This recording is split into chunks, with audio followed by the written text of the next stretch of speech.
Good morning, friends. Myself Satish Karla welcomes all of you in my channel Ultimate Science.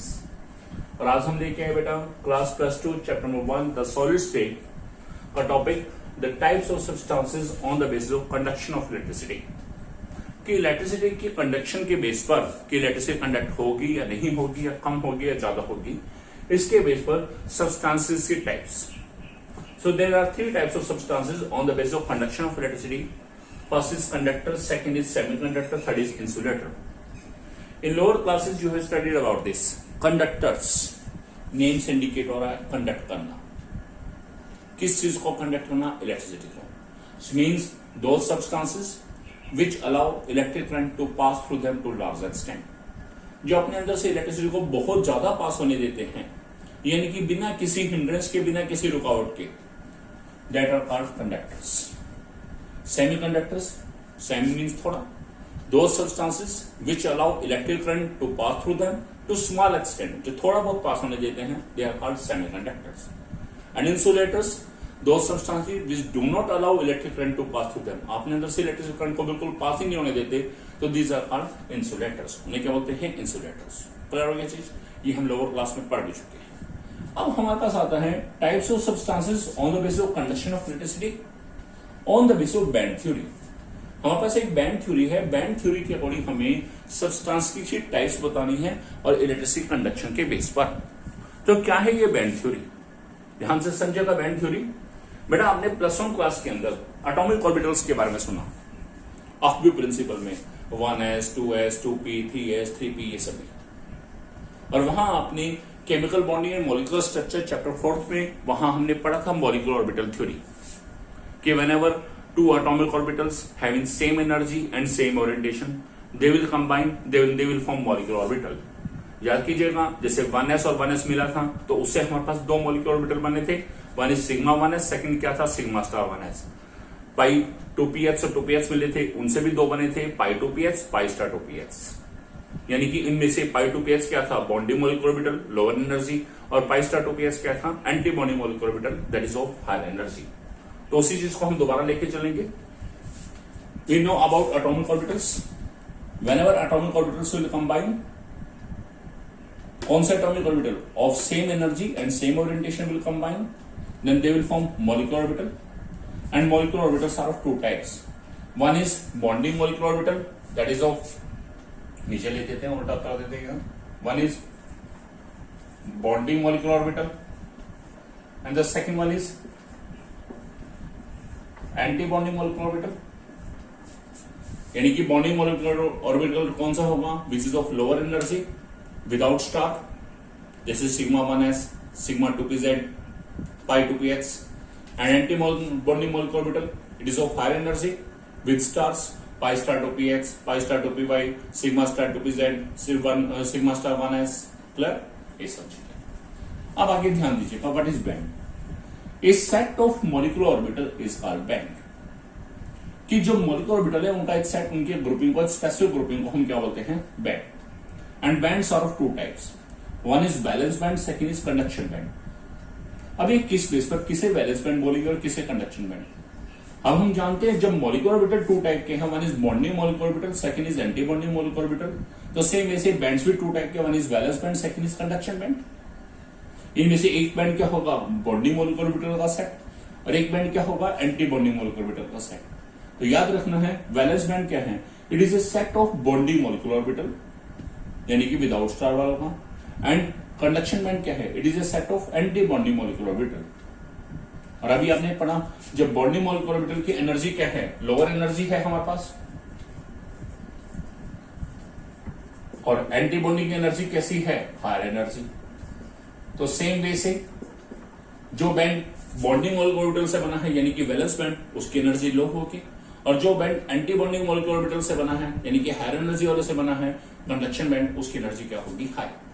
यानी कि valence band और conduction band, इन दोनों में से energy high किसकी होगी? कंडक्शन बैंड की, और लो किसकी होगी? वैलेंस बैंड की। Band clear? Atomic orbital combined to form molecular orbitals. A set of molecular orbitals is called band. If molecular orbitals are two types, so same way से band भी हैं, two types की होंगी, bonding molecular orbital, anti-bonding molecular orbital, antibody molecular orbital. So bands are of two types. One is valence band, second is conduction band. We know bonding molecular orbital is having lower energy and its band is known as valence band. Antibody molecular orbital is having higher energy and its band is known as conduction band. यानी कि valence band की energy low, conduction band की energy high. अब बात आती है types of substances on the basis of conduction of electricity on the basis of band theory. तो band theory के बेस पर भी सब्सटेंसेस क्या हैं? They are of three type.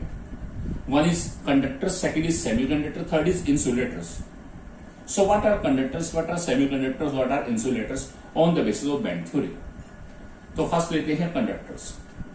अब हमें बताना क्या है? बैंड्स के हिसाब से, कंडक्शन के हिसाब से नहीं, बैंड्स के हिसाब से. तो दो substances in which valence band and conduction band they are either overlapping या तो एक दूसरे को ओवरलैप करें, और the energy gap between valence band and conduction band is very small. आप देखिएगा अभी हमने पढ़ा वैलेंस बैंड की एनर्जी लो है और कंडक्शन बैंड की एनर्जी हाई. मैंने यहाँ एक एरो शो किया, एरो के लेफ्ट साइड में हमने दिया एनर्जी, यानी कि energy is in increasing order. हमें ये पता है वैलेंस बैंड की एनर्जी लो है, इसलिए वीबी मैंने वो नीचे लिखा. कंडक्शन बैंड की एनर्जी हाई है, उसे से भी ऊपर. तो कंडक्टर्स के केस में मैंने क्या बोला है? Either the valence and conduction band are overlapping distance और द एनर्जी गैप, देखिए इन दोनों के बीच में गैप, और the energy gap between valence and conduction band is very small. Clear? Then what will happen due to these two possibilities? If the valence band and conduction band are overlapping, or the energy gap between valence band and conduction band is very small, then what you will observe? Then in this case, a large number of electrons can easily jump from valence band to conduction band. बहुत सारे electron आसानी से jump कर पाएंगे valence band से conduction band में, क्योंकि हम जानते हैं, हमने आप भी प्रिंसिपल में प्लस वन में भी पढ़ा है, that electrons tends to occupy the lower energy orbitals. So here the electrons tends to occupy the lower energy valence band. Electron कहां पड़े होंगे? वैलेंस बैंड में. अब जब गैप कम है या ओवरलैपिंग कर रहे हैं तो इलेक्ट्रॉन आसानी से वैलेंस से कंडक्शन बैंड में जंप कर जाएंगे. It means electricity conduction will be more, that's why they are called conductors. इन्हें क्या बोलते हैं? कंडक्टर्स. सो आप क्या बताएंगे in case of conductors? Either the valence band and conduction band are either overlapping, और द एनर्जी गैप, इन दोनों के बीच का gap, or the energy gap between valence band and conduction band is very small, so that a large number of electron can easily jump from valence band to conduction band. आसानी से jump कर सकते हैं. It means electricity will be conducted to the maximum extent. These are conductors. Second है semiconductors. What are semiconductors according to according to band theory? In case of semiconductors, the energy gap, this is the energy gap, इन दोनों के बीच का gap, the energy gap between valence band and conduction band is more than that of conductors. Conductor से ज्यादा है. जब gap ज्यादा है तो यहां से जंप करते समय कम इलेक्ट्रॉन जंप करेंगे, so that only a small number of electrons can jump from valence band to conduction band. थोड़े बहुत इलेक्ट्रॉन ही वैलेंस बैंड से कंडक्शन बैंड में जंप करेंगे. यानी कि क्या होगा? Electricity will be conducted to small extent. Third case, insulators. In this case, the energy gap between valence band and conduction band is very large. It is more than that of semiconductor, more than that of conductors. It is very large, so that no electron can jump from valence band to conduction band. यहाँ electron jump ही नहीं करेगा, और jump नहीं करेगा तो इसमें electricity conduct नहीं होगी. It means no electricity will be conducted in this case. So they are insulators. Clear? This is the types of substances on the basis of conduction of electricity on the basis of band theory. अब हम बात करके चलते हैं next topic, effect of temperature on the conductivity and resistivity of metallic conductors and semiconductors. कि metallic conductors जो हैं metals की बात कर रहे हैं, और दूसरा है सेमीकंडक्टर्स, इनके ऊपर टेम्परेचर का क्या फर्क पड़ेगा, यानी कि टेम्परेचर बढ़ाने से या कम करने से इनकी कंडक्टिविटी और रेजिस्टिविटी पे क्या फर्क पड़ेगा, यानी कि what is the effect of temperature on the conductivity and resistivity of metallic conductors and semiconductors. अब हम फर्स्ट केस लेते हैं in case of metallic conductors. आपने बेटा पढ़ा था इस चैप्टर के सेकंड वीडियो के अंदर कि metallic conductors mean metallic solids, और प्लस वन क्लास में भी आपने पढ़ा बेटा मेटल्स होते क्या हैं, those elements which have tendency to lose the electrons. जिन एलिमेंट्स में इलेक्ट्रॉन लूज करने टेंडेंसी उन्हें क्या बोलते हैं, मेटल्स। एंड कोई भी मेटल है, whenever it will lose electron, it will convert into a positively charged species, and that positively charged species is called positively charged kernels. और आपने इस चैप्टर में पढ़ा था, every metal is made up of two type of particles, one is positively charged kernels and second is the mobile electrons.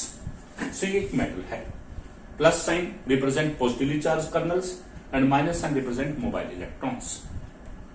In every metallic solid, whenever we see the X-ray diffraction studies, then this is a electron C model.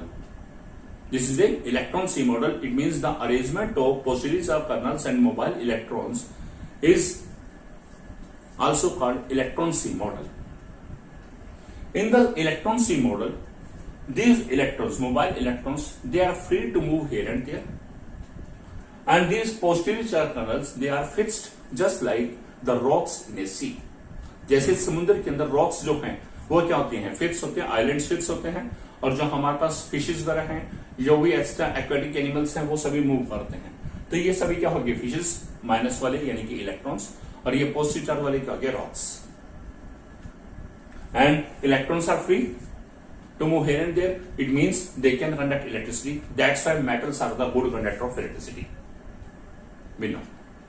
अब बात आती है temperature की, कि हमने temperature बढ़ाया या कम करा, उससे क्या फर्क पड़ा।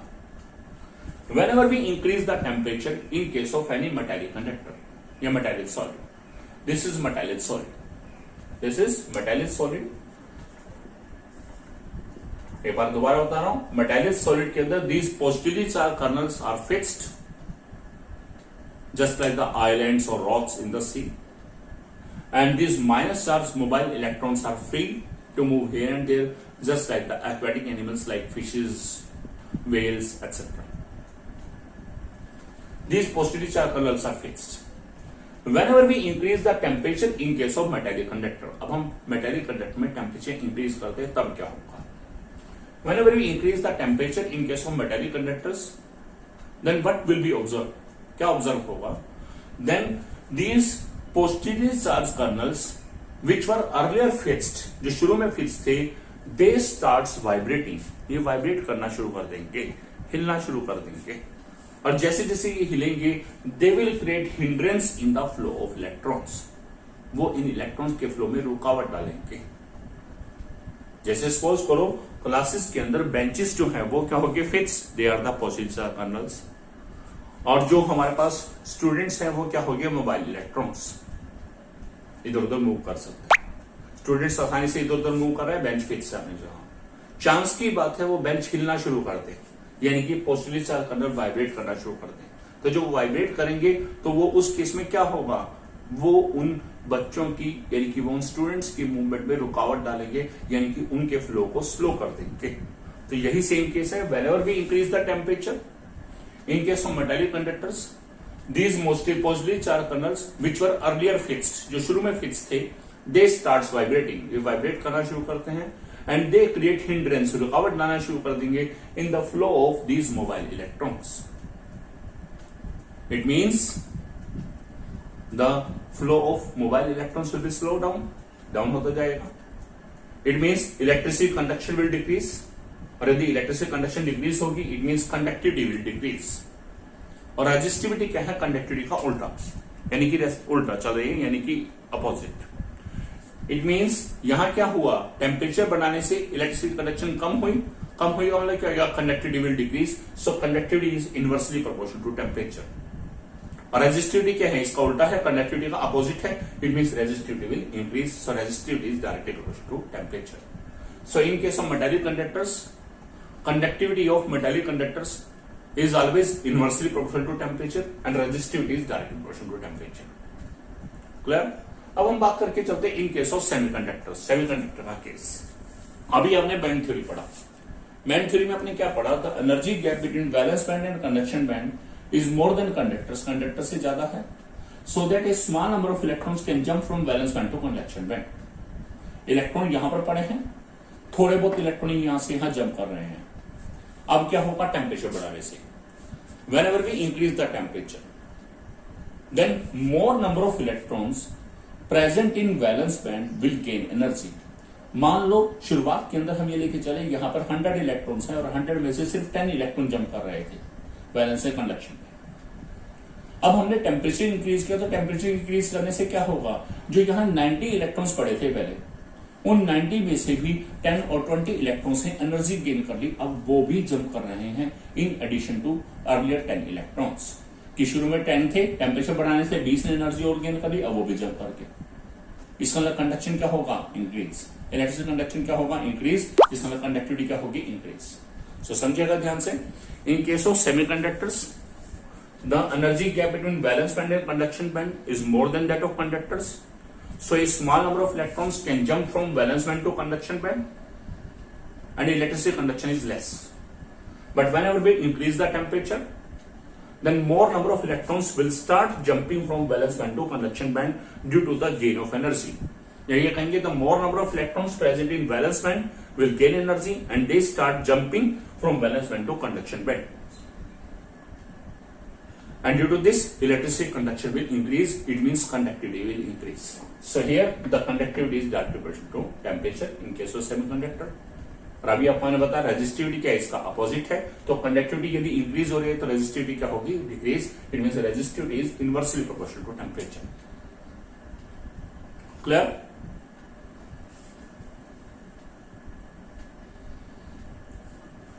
उम्मीद करता हूं बच्चों आपको मेरा ये वीडियो बहुत अच्छे से समझ आया होगा।